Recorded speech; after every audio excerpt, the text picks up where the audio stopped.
Well, he's a cutie pie. I might put him in Potomac. Okay, yes. Yeah, he can come right on to Potomac.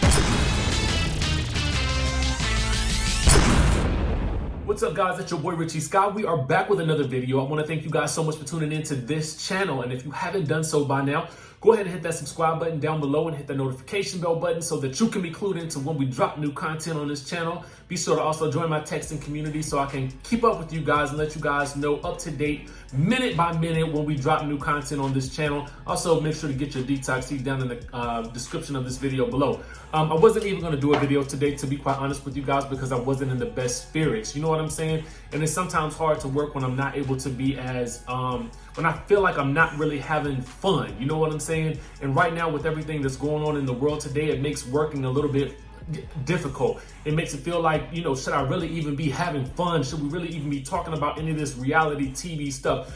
But at the end of the day, what I felt like is this: the enemy wants you to sit there and stew and to suffer. And that is not what I'm going to do. And that's not what I'm going to let any of us do. What we're going to do is we're going to celebrate the fact that we are going to be fighting for justice, okay? We're going to continue to fight for justice until we see justice. You hear what I'm saying? Drop a comment if you agree with me on that. No need to sit there and wallow in self-pity. What we're going to do is we're going to pull our bootstraps up and we're going to continue to fight. We're going to continue to make phone calls. Yesterday, we made over 100,000 calls in the first day in this fight for justice, okay? Now, what people need to know is that you can call the hotline 612-324-4499. When you hear when you dial the number, you'll hear a voice, and that voice is Sean King walking you through how to complete the entire process. Call the number, stay on the line, and speak to as many officials with the power to arrest and charge Big Floyd's killers as you can. Post this all over social media, tag Sean King and Grassroots Law, and they will repost, save the number, and call often. We change the targets multiple times per day. You can also head to justiceforbigfloyd.com or click the link in Sean King's bio, fill out the super petition on the site to send a letter to officials in Minnesota. It emails 20 different important power brokers on this case, okay? This is all in relation to justice for Floyd. Yesterday, people were rioting in the streets of Minnesota. While I don't necessarily condone violence, I understand the feelings of people who are feeling oppressed and who are feeling violated. You know what I'm saying? But I wanted to provide you guys with some ways to take action so that you don't feel as hopeless as I was feeling this morning. You know what I'm saying? Now, with that being said, let's go ahead and stage dive into what we got to talk about, okay? Now, Joseline is back in the picture, y'all. She's back in the spotlight. She is back doing the most. And to be quite honest with you, I missed her a little bit. You know what I'm saying? I missed her just a little bit, you know? And I kind of feel like, you know, Love and Hip Hop would do well to add her back to the cast, but more on that in just a second, okay? First things first, let me tell you what had happened, okay? Now, y'all, I don't know if y'all saw this on social media, but I think the Shade Room posted it. It was a photo of Shekinah, Mimi, Spice, Carly Red, Sierra, and Rashida hanging out to celebrate Rashida's birthday, and it was posted to the Shade Room. Well, Joseline and Zell Swag from Love and Hip Hop Hollywood appeared to throw some shade, okay? Joseline said, "My aunties," and then she made some kissy face emojis. Zell Swag said, we need the new ATL.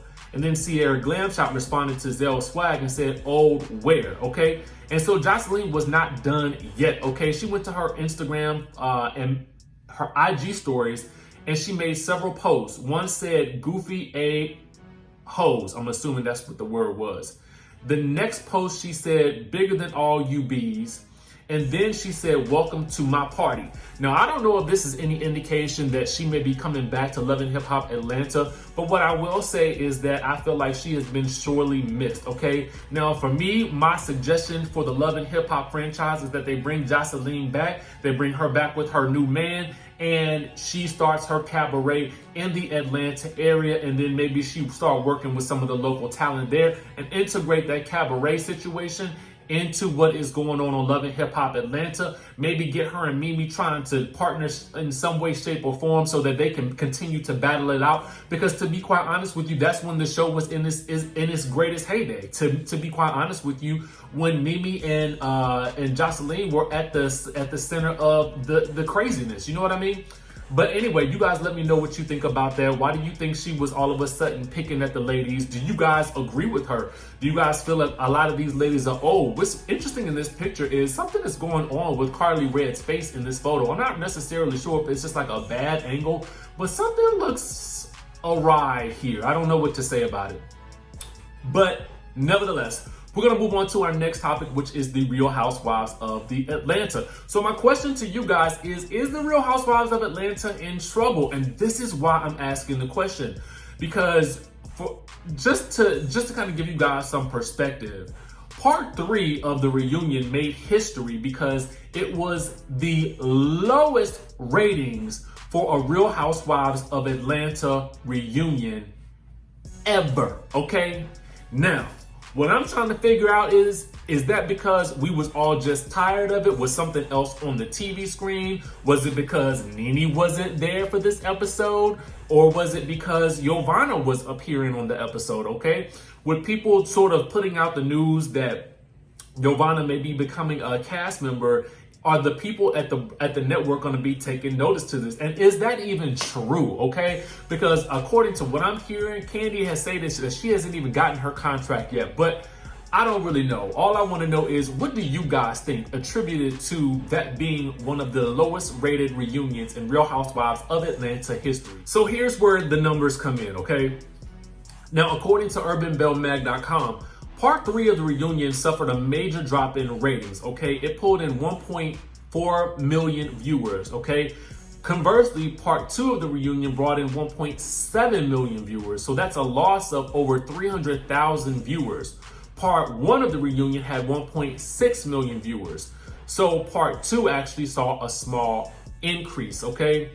Now, that could also be because it was a holiday weekend as well. I just want to point that out. So people may have just been out doing other things because we know that a lot of cities had definitely opened back up. But let me know what you guys think about this down in the comment section below. Was it just the luck of the draw, and because it was a holiday weekend and people were choosing to actually go out and venture out back into the streets that we saw a dip? That could be it, and I think that probably might just be the reason why. But I mean, let me know if you guys are concerned about, you know, where next season is headed and who's going to be coming back and all those good things. Let's move right on along to Miss Kenya Moore, because she has a lot to say about Nene Leakes and this man that she's allegedly been seen out canoodling with or whatever like that. Note, we don't have any actual photos of the two of them together, so I really don't know whether or not that's true. And also to know, from what a couple of the squad members were letting me know, was also that Tasha K had previously mentioned this story about Nene and the guy as well before the Page 6 article actually came out. But I want you guys to know, well, I'll save this little bit for afterwards because it's quite interesting. Our friends at All About the Tea have something to say about all this as well. We're gonna put it all together in just 1 second. For any of you guys that are confused, just stick with me, hear me out, and I'll let you know what's going on, okay? So apparently Kenya Moore did an interview with Us Weekly, okay? She said, so many of us housewives knew about this man constantly being affectionate, and we knew that what she was doing on the side when referring to Nene and Mr. Rodney White, okay? Now, she noted that she doesn't take marriage advice from Nene, okay, which Nene did apparently try to offer her because of her own relationship status. She said, for me, it's like if you're so comfortable being out in public with someone and kissing them and just being inappropriate, you're a married woman. So for me, there was nothing that she could tell me about a marriage, because your own behavior with your own husband is not something that I would want to emulate at any point in time during my marriage, okay?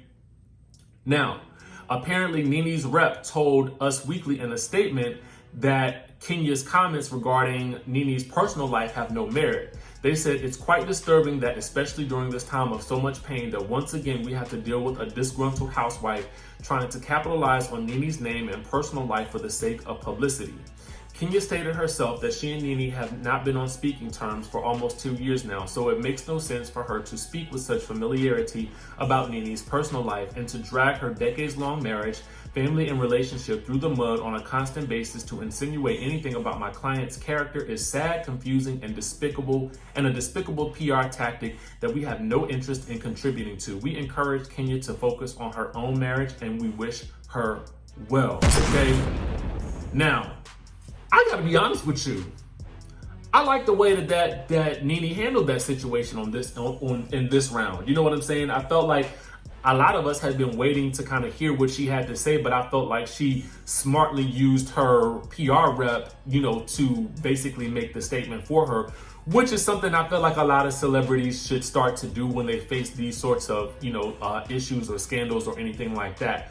What do you guys think about it? You know, our friends over at All About the Tea had pointed out that it was mighty convenient that it was alleged that Kenya Moore had mentioned this man during the reunion, but apparently it was edited out, okay? And then the following day, the story kind of breaks loose. Again, also with the story that Giovanna would be coming on to the Housewives. So it's all interesting the way this whole situation is sort of unfolding, you know what I'm saying? And I'm trying to use my third eye, as I often encourage you guys to do. What do you guys think about this whole situation? Do you believe what Kenya is saying, or do you believe what Nene's rep is saying? Because the rep is basically refuting any of these allegations. But I want to know what you guys think down in the comment section below. Make sure you guys hit the subscribe button, hit the notification bell button, and you know what's up. I'm gonna see you in the next video.